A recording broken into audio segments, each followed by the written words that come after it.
how does this guidance system work anyway? How is it that you even feel emotions? Well, what your emotions are the blending or not blending of your vibrational output, you in your human body, in your human personality, what you're thinking about in relationship to what your inner being, who is a larger part of you, is thinking about what you're thinking about at the same time that you're thinking about it. You're never thinking about anything that your inner being isn't right there with you, aware of what you're living, with an impression, with an attitude, with an opinion of the same subject. So for example, when you see something or someone and you really appreciate them and you feel all swollen with that feeling of appreciation, in that appreciation, that means that your thought about whatever you're focused upon and your inner being's thought about whatever you're focused upon is so similar in vibrational nature that there's no separation between you, and the fullness of love and appreciation that you feel is the indicator of that. But if you're looking at something and you're displeased with it, you're hating it, even though by all of your documentation you have every right to do it and maybe even strong justification for doing it, just the same, in your hatred or disapproval of whatever it is, you feel that emptying of yourself, emptying out sort of feeling that negative emotion is, which is the indicator that your inner being is not thinking the same thing about that. Now, why is that so helpful? Well, your inner being's been around a long time. It's the eternal part of you. Your inner being existed before you came into this personality. And even when you came into this personality, your inner being remained non-physically focused, aware of all that you are about, but non-physically focused, meaning pure positive energy, meaning only love energy, meaning that eternal energy that really is who you are. You said, I'll go forth into this new leading edge environment and I will sift and sort. I will live life, and through the living of my life, I will come to new awarenesses of what could be better. And your inner being said, and we will remain non-physically focused. And when you discover something more that you want to add to all of our evolutionary mix, we will follow the theme of your new idea, and we will hold ourselves in vibrational alignment with that new idea, and we will be so clear about our vibrational stance of pure positive energy plus this new thing that you are asking for, that there will be such a steady signal or beam of a vibration that when you line up with it, you'll feel it, and when you hold discord to it, you'll feel that too. And you said, what a great idea. What a wonderful guidance system that you have within you, so that you, the eternal you, can continue to find new, because if there is not someone, you, pioneer, you, out here on the leading edge, you, having new experiences, you, and coming to new conclusions and new awarenesses, then there can be no expansion, and you are doing that. You said you would, and you knew that you had guidance that would let you, once you came to a new awareness and a new conclusion, you knew that your guidance would help you to hold yourself to the new idea, because new ideas are more difficult to hold yourself in vibrational alignment with. It's much easier to just look around and offer a vibration based upon what you're observing, isn't it? So if you see good things, you say, good things. But if you see not good things, you say, not good things. And you seem to be, under those conditions, it's what we call creating by default, not doing it on purpose, not deliberate, like a cork bobbing around on a raging sea with not much control of the way you feel. Because, friends, you cannot control the conditions. And if it seems to you like you have to control these conditions so that the conditions can present to you something that will make you feel good when you observe it, first of all, can you feel how backwards that is? That's not what deliberate creating is. Deliberate creation is seeing what you don't want and therefore knowing what you do want, and even though what you don't want might be more dominant and more obvious and more easy for you to see, and more often, especially right now, when you're just seeing it, you must find a way to focus upon the solution rather than on the problem. to focus upon the answer or in the direction of the answer rather than upon the question. And as you do that, the tension in your body will release right away. And then, this is the part we love saying the most, and then you get to be deliberately on your journey of unfolding, your never-ending journey, your journey of becoming more. So see how it works. If life shows you something you don't like, and you're looking at it and you don't like it, and you feel the obvious negative emotion because you don't like it. In fact, you really don't like it. And in the process of that, you've launched this rocket of desire about what you do want, and your inner being is there with what you do want, focused upon the solution, and you keep focusing on the problem, and your inner being is focused upon the solution, but you keep focusing upon the problem. You literally tear yourself apart because you said, I want this, but I'm not looking there. And when you said, I want this, your inner being said, we're looking there. We're holding this vision. We're focusing upon the solution. And because we are, and because law of attraction is responding to us, your non-physical counterpart, then your desire is attracting by virtue of your brief attention to it and your inner being's long, never-ending attention to it. Your desire is expanding. Your desire is accumulating. Your desire is becoming more. The question is, where are you in relationship to your desire? So we want so much for you to understand this vibrational reality that you set into motion, that is the beginning of all things that become tangible.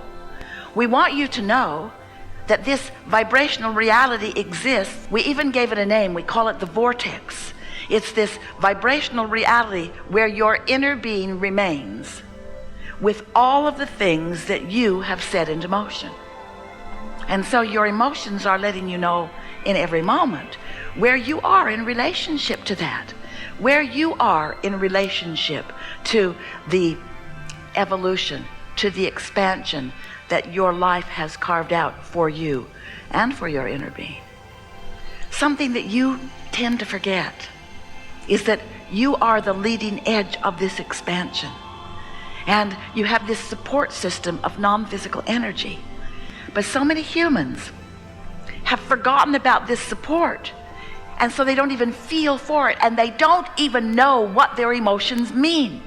So they walk around all day angry and furious and upset and enraged and fearful about all kinds of things, holding that almost as a personal, permanent personality trait, not realizing that the indication of that negative emotion is the indication of a very severe separation between them and them.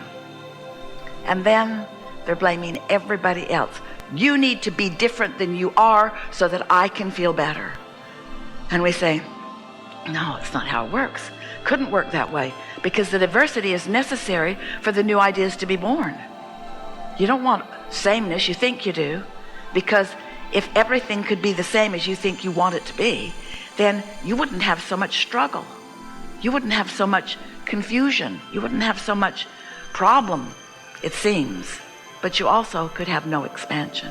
So we know it's a big thing to ask, but we're asking you to be happier, and we're asking you to understand how it is that you get happier.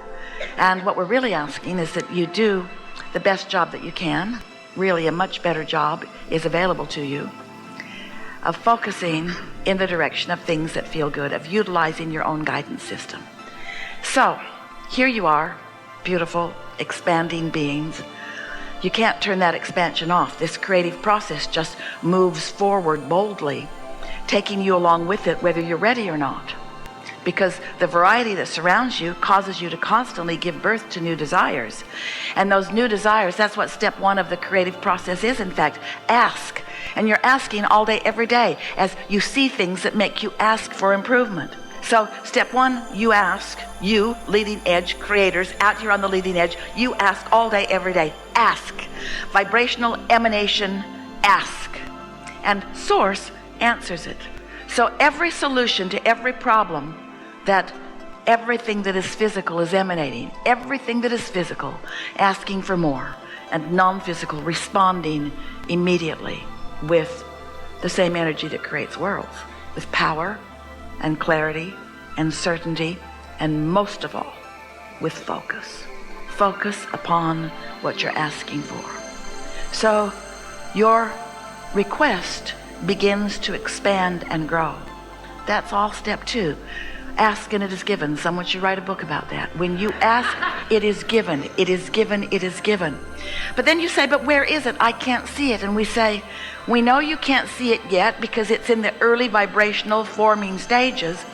And you have to be a vibrational match to it to see it. In fact, your job is step 3. You must find a way to be a vibrational match to what you're asking for, even though its absence may be much more obvious to you. You have to find a way of becoming a vibrational match to the presence of your desire.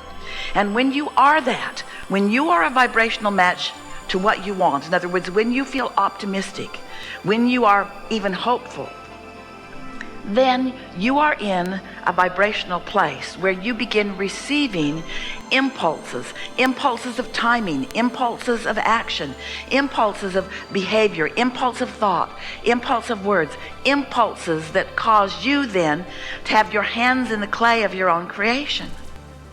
So many people identify a problem, which makes them identify a solution, but they relate so much more to the problem because they still believe that if they can convey a strong enough problem, that someone will come to solve their problem.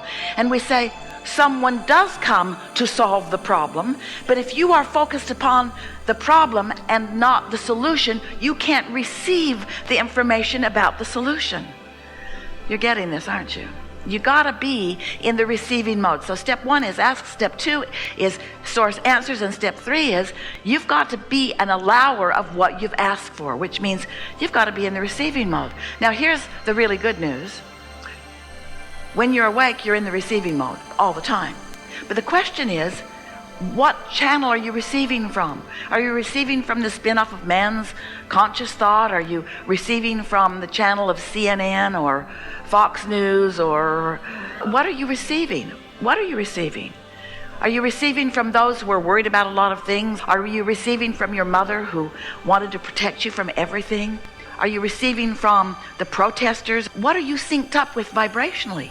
What are you a vibrational match to? Are you a vibrational match to Source, who heard your question clearly, who knows the answer clearly, who is broadcasting a clear signal that through your path of least resistance you will hear? Through your path of least resistance you will hear an answer that is being broadcast to you that you will decipher through the mind field of your own beliefs. What a description of the path of least resistance that is. Through the minefield of your own beliefs. But it really is that way. In other words, when you ask for something that you don't believe, your inner being begins broadcasting to you right away a navigational route that will take you to what you want, taking into consideration every belief you hold that's in your way. So your inner being guides you around all those beliefs. That's why you don't go directly to the answers. That's why sometimes it takes you longer than you want it to. But you hold beliefs that are in the way.